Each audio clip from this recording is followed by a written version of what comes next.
सक्नुहुन्छ। ल आउन ल हामी चाहिँ अहिले ऊ त्यहाँ यो डाँडामा चाहिँ मन्दिर छ, मन्दिरमा पुगिसकेको छु।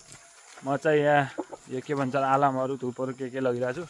अनि यहाँ चाहिँ हाम्रो भतिजीले चाहिँ यो रोटी बेल्ने पुरी बेल्ने सामान लगिरहेको छ, डाँडा चलिरहेको छ।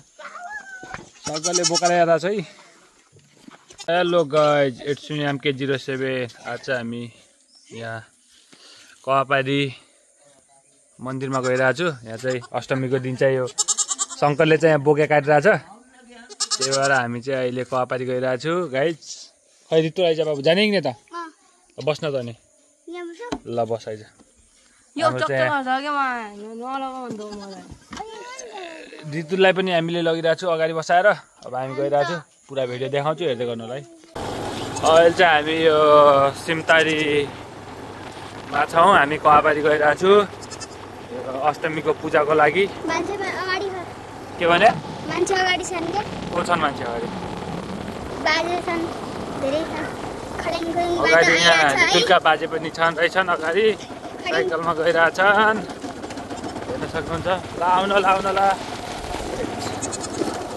अहिले चाहिँ हामी यहाँ 3 जना गइरहेको छु। रितुल चाहिँ एकदमै खुसी छ किनभने यहाँ अगाडि बस्न पाएको छ। त्यही भएर दाँत नभए नि केटा मस्त हाँसिरहेछ। यता शङ्कर पनि मुस्किरहेछ यहाँ। अब यहाँ बोका चाहिँ अब रुने टाइम आइसकेको छ किनभने चाहिँ हाम्रो अब भगवतीलाई चाहिँ एउटा परम्परा अनुसार हाम्रो चलन अनुसार चाहिँ यहाँ बोकाहरूको खुन दिने चलन छ। त्यही भएर चाहिँ यहाँ बोकाहरूले रुइरहेको छ। हामी चाहिँ अब लगभग कवापारीको पुग्नको लागि लगभग कवापारीको बिचमा पुगिसकेका छौँ। अब केही समय लाग्ने चाहिँ हामीलाई पुग्नुको लागि। हामी अब दृश्य पनि देखाउँछौँ। यो चाहिँ कवापारीको मेन गेट अनि यो चाहिँ पुल है। अब चाहिँ हामी कवापारीमा इन्ट्री भइसकेका छौँ गाइज। त्यही भएर यहाँ पुलमा चाहिँ अहिले खै के हो निस्किने नाका नबनाएर सायद अलिकति पानी जम्या रहेछ।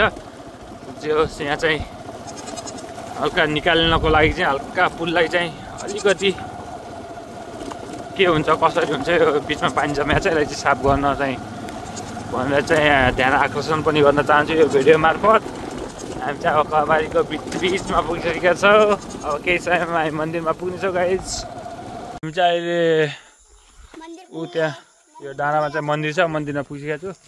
म चाहिँ यहाँ यो के भन्छ आलामहरू धुपहरू के लगिरहेको छु। अनि यहाँ चाहिँ हाम्रो भतिजीले चाहिँ यो रोटी बेल्ने पुरी बेल्ने सामान लगिरहेको छ, डाँडा चलिरहेको छ। सर्कलले बोकाएर आइरहेको छ है। यहाँ केटाहरू जस अगाडि पुगिरहेछन्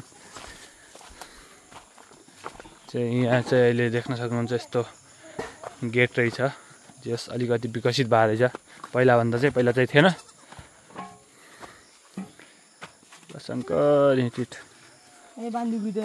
चल दौडा न।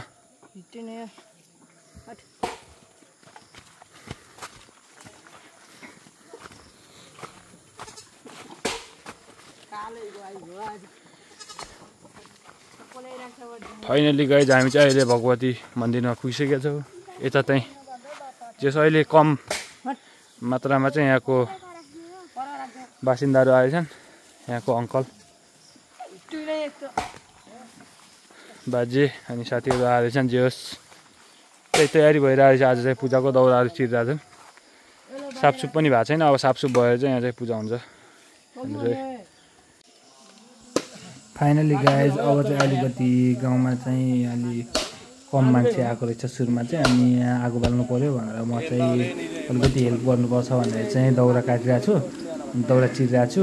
अनि के कस्तो लाग्यो भिडियो कमेन्ट अनि लाइक, युट्युबमा छ भने सब्सक्राइब गरिदिनु होला, अनि फेसबुकमा छ भने चाहिँ फलो गरिदिनु होला। म चाहिँ हल्का हेल्प गरिरहेको छु। अनि एकछिनपछि चाहिँ म अलिकति काम छ मेरो, फेरि घर जानुपर्छ। घर गएर फेरि आउँछु फेरि। अनि बिचमा चाहिँ केही भिडियोहरू चाहिँ नआउन पनि सक्छ अनि काटिनु पनि सक्छ। अनि त्यही भएर चाहिँ अनि यो पुरा भिडियो हेरिदिनु होला। जस हामी चाहिँ आफ्नो गाउँको बारेमा अर्ग्यानिक भिडियोहरू चाहिँ देखाउँछौँ है। अहिले चाहिँ जे होस् अलिकति यहाँ मान्छेको सङ्ख्या चाहिँ बढिसकेको छ।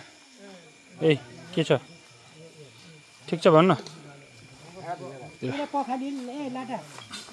काम धमाधम भइरहेछ।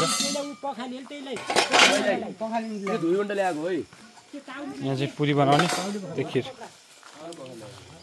यता चाहिँ हाम्रो साउजी साउजी ठिक छ पेगा सिक्छ ल ठिक छ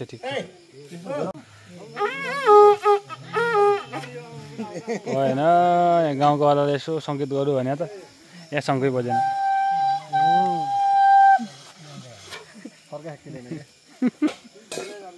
फाइनली हाम्रो पदन दाइ पनि पुगिसकेका छन् यहाँ चाहिँ अस्तिका डन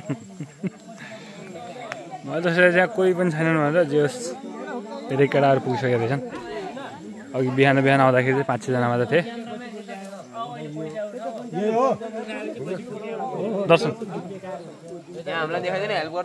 ल यहाँ केटाहरू जस काम गरिरहेछन् बेलिरहेछन् फटाफट लाउरे पनि आएर छन् खिर बनिरहेको कपारीको डन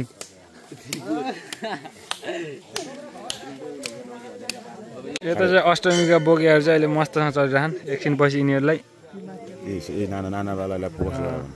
नानालाई कति 5.5 अरे कि 5.5